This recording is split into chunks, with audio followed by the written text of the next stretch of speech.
원세훈 전 원장 책임선에서 끝내는 것은 이른바 이제 꼬리 자르기다. 박원순 시장은 이렇게 얘기를 했죠. 이명박 전 대통령을 수사해야 하는 이유를 이렇게 밝힌 바가 있습니다. 박원순 시장이 지금 제 옆에 나와 계십니다. 안녕하십니까? 네, 오랜만에 반갑습니다. 뵙습니다. 예. 자, 고발인의 그러니까 고소인이죠. 고소인의 서울시도 들어가 있습니다. 시장님뿐만이 아니고. 그렇습니다. 예. 이게 이유는 뭘까요? 뭐 저 개인이나 가족에 대한 예. 엄해나 공작일 뿐만 아니라 사실은 서울시정을 좌편향시정이라고 규정하고 저희들이 했던 많은 정책들에 대해서 여러 가지 방법으로 국정원이 총체적으로 주도하면서 예. 서울시정을 회방하고 결과적으로 보면 서울 시민들이 큰 피해를 입은 것이죠.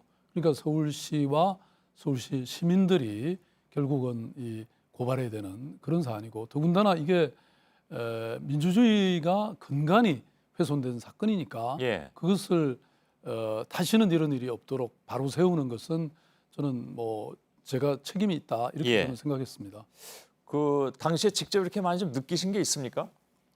당연하죠. 예를 왜냐하면 들면 다는 지금 말씀 못 하시더라도. 이른바 그 박원순 제안문건이라고 하는 그 내용이 저는 완전히 실현이 됐다고 생각합니다. 예. 뭐 예를 들어서 우리 아들에 대한 병역 의혹에 대해서도 이미 15차례나 공공기관들이 아무런 혐의가 없고 문제가 없다고 다 밝혔는데도 불구하고 끊임없이 댓글과 또 그 어버이연합이 와서 19번이나 걸쳐서 시청이라든지 예. 저를 엄해하는 그런 시위를 했거든요. 뭐 지금도 그렇게 주장하는 사람들이 여전히 있긴 있죠. 그런데 이제 지금은 확 줄었죠. 요즘 좀 줄었죠. 뜸해지긴 했죠. 지금 이런 예. 것이 이제 수사가 되고 그러니까. 예. 자, 이번에 나온 문건 외에 문건이 더 있을 것이다 이렇게 말씀을 하셨는데. 저는 그럴 수밖에 없는 게 예.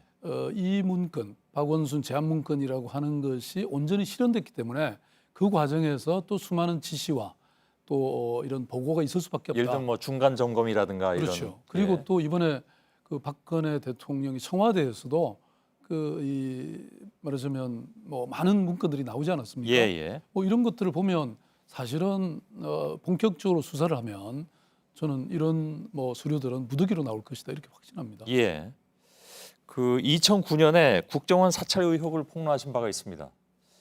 따지고 보면 박 시장님은 꽤 오래 전부터 이런 일로 많이 운이가 되시는 그런 상황인데 그때 국정원으로부터 명예훼손으로 그 고발을 당하신 바가 있습니다. 그렇습니다. 그래서 이제 국가가 시민한테 이렇게 고발한 예가 제 기억엔 굉장히 드물기 때문에 그게 또 논란이 됐던 그런 기억도 나는군요. 그렇습니다. 이게 사실은 사찰을 당한 피해자가 사찰을 당했다라고 말한 것을 명예훼손이라고 국정원이 저를 소송을 제기했죠. 예. 그렇지만 1심, 2심, 3심 다 무혐의가 됐습니다. 예. 그때 근데 그 손해배상 소송을 제기하셨지만 그거는 또 잘 안 됐었던 기억이 아니, 나요. 오히려 검찰이 예. 아니, 그 당시에 국정원이 예. 그런 민형사에 예. 고소를 했지만 다 그게 무혐의가 됐죠. 무혐의가 됐죠. 예. 그 서울시장 출마 전에 지금 말씀하신 것이 그때는 서울시장 출마 전이었습니다. 시민단체를 운영할 때인데 그때는 제가 얼핏 듣기에 이명박 전 대통령하고도 사이가 괜찮았다 이런 얘기를 들었었는데 왜 그럼 계속 이렇게 대상이 되셨을까요?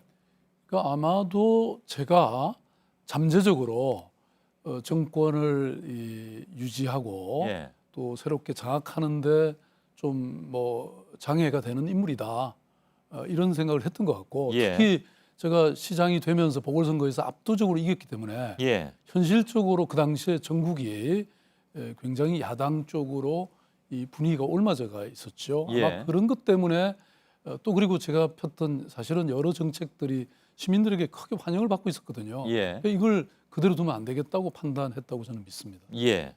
제가 아까 잠깐 질문 드릴 때 네. 시청자분께서 조금 착각을 하셨을 가능성이 있어서 제가 좀 수정을 하자면 네, 그 당시에 그 2억 원 손배소 냈던 거는 저쪽 국정원입니다. 그렇습니다. 예. 근데 그게 이제 다 전부 기각이 됐죠. 예. 네. 국정원이 그때 패소한 것이니까요. 그 오늘 나온 얘기인데요. 이명박 전 대통령 측에서 뭐라고 얘기를 했냐면 지금 고소 소식을 접한 다음에 대통령이 그런 걸 보고받고 지시할 정도로 한가한 자리가 아니다. 그때 국정 운영 때문에 굉장히 바빴다. 이렇게 반응이 나왔습니다.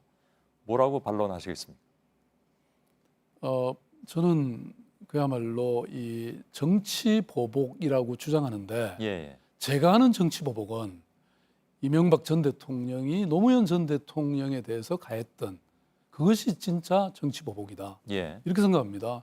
오죽하면 그런 불행한 끔찍한 결단을 했겠습니까? 예, 저는 이번 일은 정말 우리가 70년대 겪었던 그 국내 정치 개입, 정치 사찰 이런 것의 전형적인 것이고 예, 이것 때문에 우리 국가의 근간이 허물어지고 민주주의가 저는 훼손했다고 생각합니다. 예, 이것을 바로 밝히는 것이 어떻게 정치 보복이겠습니까? 예. 조금 아까 했던 그 이명박 전 대통령 측의 얘기를 다시 한번 반복하자면 그런 거 보고받고 지시할 정도로 한가하지 않았다. 그러니까 그 얘기는 무슨 얘기냐면 이거 이제 결국 고소하셨기 때문에 조사 및 수사가 들어가야 되지만 예를 들어서 대통령한테는 보고가 안 된 상태에서 그 밑에서 청와대라 하더라도 그 밑에 선에서 그냥 이것이 지시되고 보고받고 하는 것으로 끝났을 가능성이 있지는 않을까요? 보통 장관이나 예. 차관에 대한 수사를 할 때는 반드시 청와대에 보고합니다. 예, 명색이 1,000만 서울 시민이 선출한 서울시장에 대해서 국정원을 비롯한 모든 국가기관들이 나서서 예, 수많은 사회단체와 또 이런 그 시민단체를 동원해서 예, 이렇게 핍박과 그야말로 공작을 하는데 대통령이 몰랐다는 게 이해가 될 수 있습니까? 예. 알겠습니다. 그 질문은 이명박 전 대통령에게 하신 걸로 받아들이겠습니다. 예, 오늘 여기까지만 좀 듣겠습니다. 예, 감사합니다. 고맙습니다. 박원순 서울시장이었습니다.